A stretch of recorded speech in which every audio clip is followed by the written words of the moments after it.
Hello, everybody. Welcome into the Basketball Bulletin. Is Joel Embiid at the end of the line already for his career? And what would that mean for the Philadelphia 76ers? Make sure you do subscribe right here to the channel. Turn on those notifications as well. Joining me today, as always, is Donnie Freeman. Donnie, how are you doing? I'm in a different location, a little different setup even than usual. But you know what? Whatever it takes to get the show out here, we'll make it happen.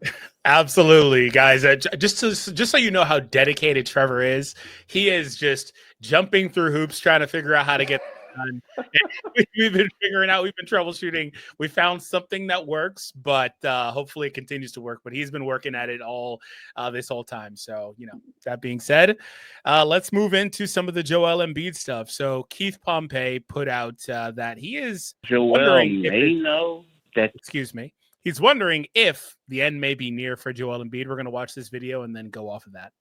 May know that the end is near, and this is just me saying, and it's kind of like explaining to people what he's been going through. Because rarely do you have a guy tell you how much pain and how much they're going through. The thing I took from it was no matter who is there, the culture is the same. And I feel like Joel Embiid knows that it may not be this season, but the end is near. And he feels as though he can't play to the level he used to. I could be wrong. He could come out and have another MVP season. But that was my takeaways and questioning why did you come out with this article at this particular time, when in the past you always said I'm good.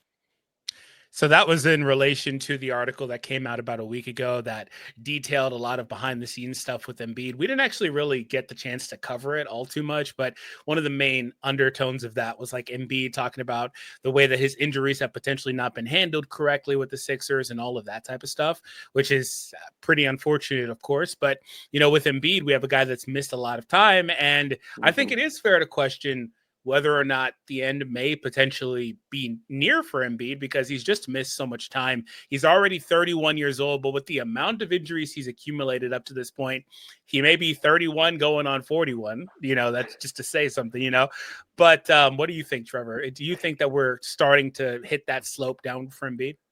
Yeah, I hope we're not, for the sake of the 76ers. I mean, beyond the fact that he's an MVP caliber player, we've seen him win the MVP award, clearly a big piece that they'd be building around. But beyond just that, contractually, Joel Embiid has years left on his deal. And you said he's 31, he'll be 32 in March. So that'll be during this next season, and still has a lot of time left here under contract for the 76ers. So what's already seen, I think, is a bad contract around the NBA gets even worse and even more daunting for the 76ers. If there's any truth to this, that Joel Embiid, he peaked his MVP year, had his best season, and then the injuries are just going to keep piling up, or at least in terms of games played, he got there that MVP season. Because if the 76ers don't have Embiid, I think you've got an interesting group with VJ Edgecombe, you've got Tyrese Maxey, Jared McCain, you've got some guys that you can kind of move forward with, but having Embiid, and let's not forget Paul George too, sitting on your books, if Embiid is not what we're expecting him to be, it's not what he's historically been, well, then you've got essentially this anchor tying you down. And instead of adding pieces to help Embiid get to where he needs to go, Embiid could actually be holding back the young guys on this 76ers side. I hope it's not the end for him, but given the injuries that he suffered, the way his career's gone, and how bad he looked last season physically, I worry for a number of reasons that could wind up being the case here sooner rather than later anyway.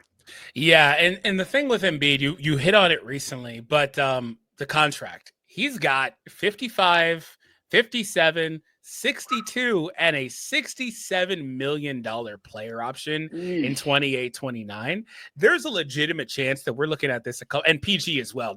Don't let PG escape this at all, because he's got a similar setup. But there's a good chance we look at this a couple of years from now like, man, that is a nasty player option for nearly $70 million because he's not able to be healthy or things like that.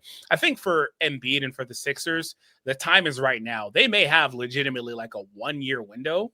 And I think that's pretty interesting because also the way that the landscape on the East is right now with teams being out of the mix, the time is now. Like if they can put something together, strike lightning in a bottle, be healthy, it's against all odds, but this could be the year for that. And, talking about Embiid and his health, we typically talk about this and we know that he's somebody that misses a lot of time. He's only played in 452 I guess, regular season games in his career. So ultimately, though, he's missed 47% of the games in his career. He's missed 400 basketball games in terms of insane. just basketball out there. Like, that is ridiculous. That is a ridiculous amount of time. Now, that's heavily weighted by the fact he missed the first 2 years of his career, technically post-draft. But Sure. That's just a lot of time to miss. And last year played 19 games. The year prior played 39 games, 66 games. The MVP season barely snuck over that 65 game requirement. 68 games the year prior. He's not ever really, that 68 is the career high for him. He's never played more than 68 games. He even said earlier last year that he's not going to be playing back-to-backs. So if you look at Embiid, like what are we doing here? Like, you may have a situation where this guy is only able to play 40 to 50 games a year, and that's all you can really do. So you've got to build your roster around the fact he's going to miss half the season. And that's just really hard to do. I think that's very detrimental. And they need to, again, I think now is the time to try to go all in on this team if they think something could potentially come from this. But there is this inbuilt pivot that they have now with the young perimeter players that they have on this roster. And they're kind of on this 2 timeline thing with this all, and PG also being in the mix. So maybe they do have to ultimately at some point try to pivot. But I don't know who the hell's taking this contract on. I don't know. I mean, how quickly we've moved away from Joel Embiid being a top-tier superstar to Joel Embiid being a contract that, a lot of teams wouldn't want, frankly. If you could just offer to take him for nothing, a lot of teams would say no right now. And I think he's still got a year in it. Like, I want to make that very clear. I think he could still be a superstar player this season. For sure. I'm questioning after that, right? Yeah. So, sorry about that. No, yeah. Long term, this does not look great, especially when, like you said, $67 million is a player option in the final year of this deal.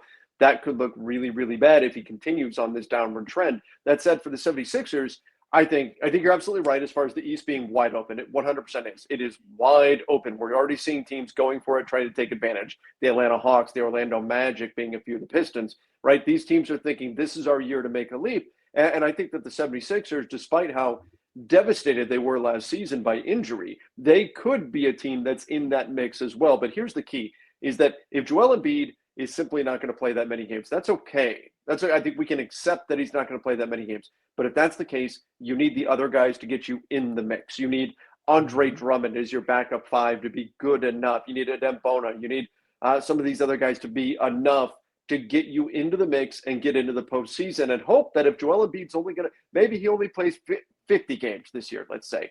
And if that's all he's going to play, that's fine, as long as he plays all of the postseason games. Because I do think the East is more forgiving, that the 76ers can get themselves in the mix. And if he can play in the playoffs, that's what's going to matter most. And the same is true for Paul George. If the young guys can get them there, Edgecombe, Maxey, Jared McCain, if those guys can win enough to get them there, that's what you're hoping for right now. That's not what you want to pay. What is it this year? $55 million for, but, and 51 million, 52 million for Paul George. You don't want to shell out over $100 million for, hey, we're going to hope that these guys can be healthy come playoff time, but that might just be the reality of the situation. And if you're the Sixers and you want to be dangerous, you need them healthy come postseason, and that might mean a 40 or a 50 game season this year for Joel Embiid. We don't even know if he'll be healthy or not opening night. That's still a question right now.